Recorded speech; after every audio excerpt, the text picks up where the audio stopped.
이스라엘 백성들이 홍해를 건넜습니다. 정말 하나님의 놀라운 은혜와 그 기적을 보면서 그들에게는 오직 하나님밖에 없었습니다. 모세와 미리암의 노래라 하지만 사실은 이스라엘 모든 자손이 하나님 앞에 올려드리는 믿음의 찬송, 감사의 찬송, 감격의 찬송 앞에 이 세상 그 어떤 것도 그 백성의 마음에는 없었습니다. 정말로 정말 우리는 죽은 인생이었는데 우리를 살리시는 여호와 하나님이시구나. 하나님이 이렇게 대단하시구나. 하나님께서 우리를 이렇게도 사랑하시는구나. 하나님이 이 세상에서 어찌하든지 우리를 건져내시는 우리의 여호와 하나님이시구나. 그 고백밖에는 없었을 것입니다. 그렇죠? 우리 같아도 그럴 것입니다. 하나님께서 나를 이렇게까지 사랑하신다 하는 것을 내가 경험하게 되면 당장에 죽어도 여한이 없다 하는 생각이 듭니다. 생각해 보면 저에게도 그런 시절이 있었습니다. 아무것도 알지 못하는 어린 때였지만 전혀 알지 못했던 저에게 어느 날 하나님이 말씀으로 다가오십니다. 그러면서 내 마음속에 내가 너를 사랑하여 나의 생명을 너를 위해 주었다. 너는 영원히 죽을 수밖에 없는 죄인인데, 그런 인생인데, 소망 없는 인생인데 내가 너를 사랑하여 너를 구원하려고 내가 십자가에서 나의 생명, 나의 피, 나의 사랑을 너를 위해 주었노라.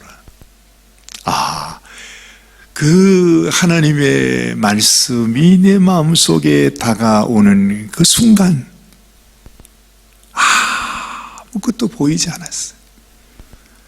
그러셨군요. 주님이 그러셨군요.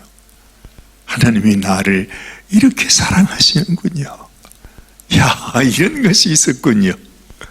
그러면서 제 인생이 그때부터 변화가 되었는데, 세상에 그 40년이 넘는 세월이 그냥 어떻게 지나왔는지 오직 주님만 바라보고 주님 가라 하신, 내가 주님 이렇게 주님 길을 가고 싶습니다 했던 그 길을 지금까지 이렇게 걸어오고 있습니다. 제가 저 자신을 봐도 참 신기하다. 사람 인생이 다 우리 뜻대로 우리 마음대로 되는 게 아닌데 근데 어떻게 여기까지 왔을까? 그런 마음이 드는 것입니다. 근데 또 돌이켜보면 내가 주님만 생각하면서 왔는가? 그렇지 않아요. 얼마나 많이 넘어지고 쓰러지고 정말로 하나님 앞에 그렇게 큰 은혜를 받았던 인생인데, 그래서 주를 위하여 그렇게 살기를 원했는데 돌이켜보니까 사실은 내 걸어왔던 그 모든 길이 언제나 주님을 배반하고 주님을 부인하고 주님 앞에 찬송하는 그 입술이 주님을 원망하고 불평하고 낙심하고 절망하고 그런 인생이었더라는 것이죠. 그런데 하나님이 저 같은 놈을 버리지 아니하시고 그래도 이렇게 그 40몇 년 전에 하나님께 올려드린 서원을 하나님이 기억하시고 나를 끝까지 이렇게 인도해 가시는 것을 보면 이야, 우리 하나님 정말로 대단하시다 하는 생각도 드는 것입니다. 홍해의 사건도 홍해의 사건이지만은 지금 이 인생 40년이 넘는 그 인생을 인도해 오시고 동행해 가시고 지금도 변함없이 나를 한 걸음 한 걸음 주님께로 가게 하시는 그 하나님. 이스라엘 백성들이요, 그렇게 큰 은혜와 감격 속에서 하나님 앞에 새로운 여정을 시작합니다. 이제는 애굽으로 돌아가는 것이 아닙니다. 하나님의 인도하심을 따라서 구름 기둥과 불 기둥의 인도하심을 따라서 그 광야의 길을 가는 것입니다. 처음 시작할 때는 이제는 이 세상에 그 어떤 것이 나타나도 우리는 관계없다. 그렇죠? 홍해도 건넜는데 그냥 건넜습니까? 홍해를 마른 땅을 걷듯이 걸었어요. 하나님께서 그 바다 밑바닥을 완전히 바람을 불어가지고서 마른 땅이 되게 했어요, 세상에. 그런데 아니 광야길 그 정도야 뭐가 문제될 게 있겠습니까? 하면서 이스라엘 백성들이 광야길을 시작을 한 것입니다. 사흘이 지났습니다. 우리가 왜 작심 3일이다 그런 말이 있지. 사람은 언제나 3일이 지나면 결정이 납니다. 인간은 어쩔 수가 없는 것 같아요. 작심 3일이라 그래서 한국 사람만 작심 3일인가 했더니 이스라엘 백성들도 마찬가지. 은혜 받은 그 모든 하나님이 부어주신 그 놀라운 은혜가 3일 딱 지나니까 다 떨어져 버렸어. 이야, 저는 이 말씀 보면서 그렇구나. 우리 인생은 사흘 인생이구나. 그래요. 사람이 죽고 사는 것도 사실은 사흘이면 결정나는 것입니다. 우리의 믿음도 사흘을 넘기지 못합니다. 그렇게 내가 주님을 위하여 죽겠나이다 하여튼 예수님의 제자들도 사흘을 넘기지 못해. 아니 사흘이 뭡니까? 3시간도 넘기지 못하고 그렇게 내가 주를 위하여 생명을 바치겠습니다 했는데 3시간 뒤에 예수님이 딱 잡히는 순간 모두가 다 떠나버리고 말잖아요. 그런데 예수님이 이미 알고 그래요. 너희는 나를 홀로 두고 다 떠나겠지만 나는 홀로 있지 않는다. 하나님이 나와 함께 하신다. 그래. 그러면서 예수님이 덧붙여 하시는 말씀이 너희가 세상에서 환난을 당하지만은 담대해라. 내가 세상을 이기었노라. 내가 이 말을 너희에게 하는 것은 너희가 내 안에서 평안을 누리게 하려 함이라. 하나님이요, 그 넘어지고 쓰러지고 배반할 제자들을 이미 다 아시면서 자기를 떠나가는 제자들을 향해서 그들을 격려하고 위로합니다. 언젠가 다시 그들이 돌아올 것도 주님은 아시기 때문에 담대해라. 담대해라. 너희가 나를 버리고 배신하고 도망간 이후에도 너희가 그것으로 인해서 좌절하거나 낙심하지 말고 여전히 나를 기억해라. 이 말을 내가 하는 것은 너희가 내 안에서 평안을 누리게 하려 합니다. 이게 주님의 마음이죠. 그와 꼭 같은 일이 지금 이 본문에서 나타나고 있는 것입니다. 사흘 길을 갔는데 물이 다 떨어졌습니다. 이제는 세상에 어른만 있는 게 아니잖아요. 남녀노소 다 합치면 200만이 넘는 그 수많은 군중입니다. 갑니다. 얼마나 아우성이 많겠습니까? 그런데 세상에 드디어 물을 발견해서 막 가가지고서는 물을 먹었는데 먹다 보니까 물맛이 이상해. 이게 썩은 물이요. 썩은 물. 그래가지고서 또 얼마나 낙심이 되겠어요. 그죠? 그랬더니 백성들이 이제 모세를 원망하기 시작합니다. 참 놀라운 것은 우리가 이 사실을 너무 잘 알지만은 하나님께서 이때는요, 이 백성들이 너무 연약한 어린 아기와 같은 것을 하나님도 아세요. 그들이 원망을 하는데 하나님께서 그들이 원망한다고 하나님이 진노하지 않습니다. 책망하지 않습니다. 왜냐하면 당연한 것이니까요. 이미 하나님은 다 아시지 않겠어요? 사흘 왔는데 물이 떨어졌어. 너무 목이 말라.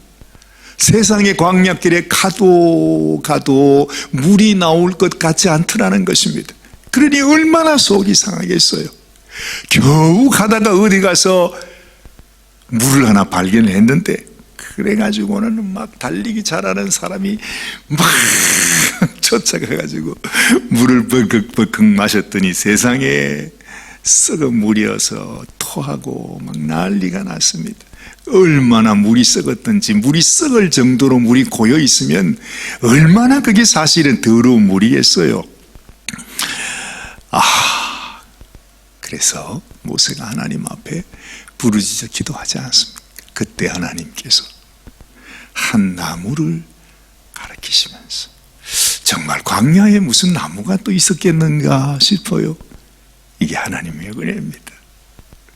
어쩔 수 없는 연약함으로 인해서 그들이 하나님의 은혜를 잊어버리고 낙심하고 원망하고 돌아설 때, 하나님은 그들을 책망하지 아니하시고 그들에게 한 나무를 가리키면서 그 나무를 그 물에 던져 넣어라.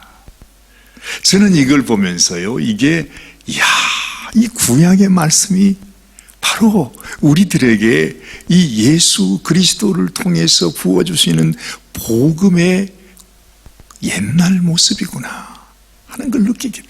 이미 여기서 벌써 하나님께서 나무에 매달려 계신 우리를 대신하여 이 썩물 같은 세상 속에, 이 세상의 그 어떤 것으로도, 우리가 사람들이 다 세상에서 내가 뭐 물을 만났다 그러면서 나는 뭐 물을 쫓아간다 뭐 그러지만은, 알고 보면 그게 다 썩은 물이라 이 말입니다. 인생에서 우리가 아무리 좋은 것을 만나도, 이 광야에서 내가 어떤 것을 만나도 그것은 다 썩은 물이, 먹을 때는 벌컥벌컥 마셔도 마시고 나면 결국 그것 때문에 죽게 되는 물이 된다는, 세상이 그렇다는, 이 세상 광야가 그렇다는 것입니다.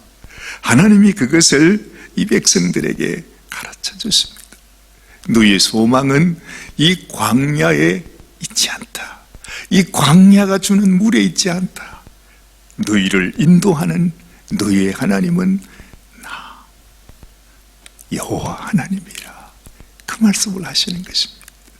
나무를 가리켜서 그 나무를 던져 넣으라고 하는 것이 무엇입니까? 오직 우리에게 참 소망이 되시고, 우리에게 참 생명이 되시고, 우리에게 참 기쁨이 되시는 분은 우리를 위하여 십자가에 매달려 죽으신 예수 그리스도, 그분이 우리의 이 썩은 물과 같은 세상 속에 오실 때에 우리가 이 물을 단물로 만들어 주시는 분이 주님이시다 하는 것을 가르쳐 주신다 하는 것입니다.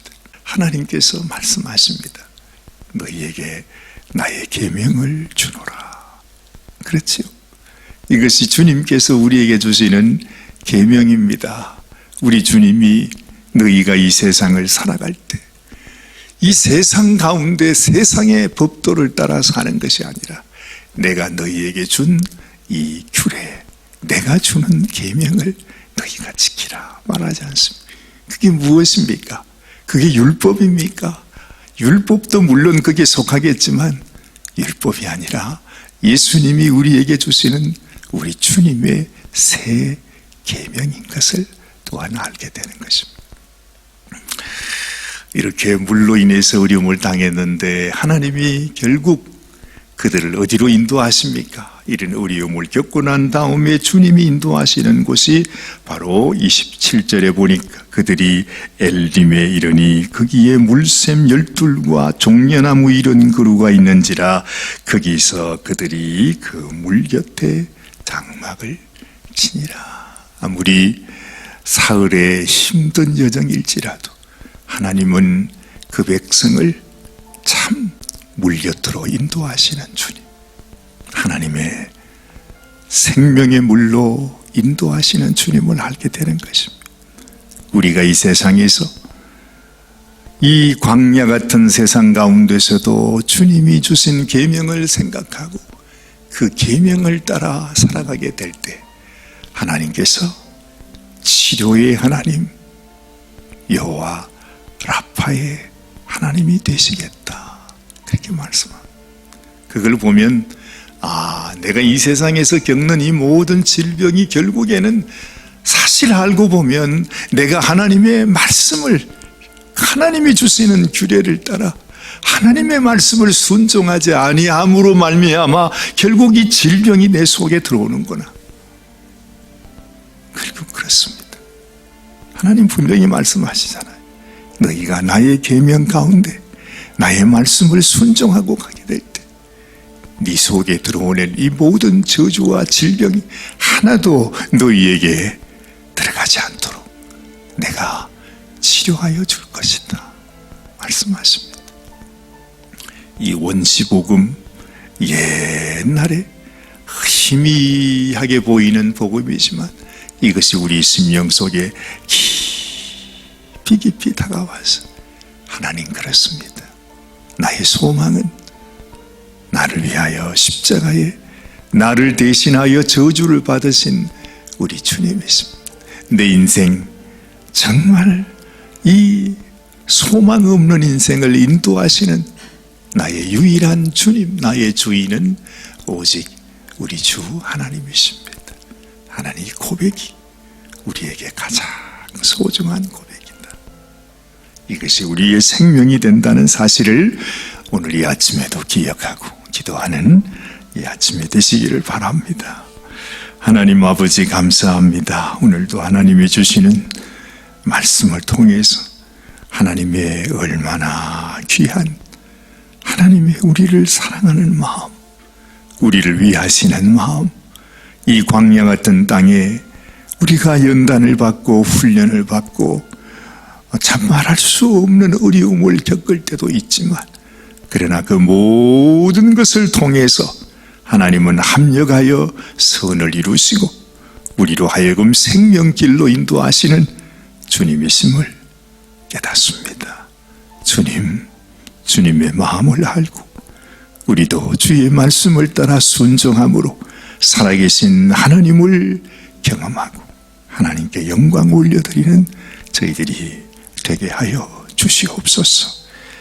나는 너희를 치료하는 여호와 라파의 하나님이다 말씀하셨음을 믿습니다.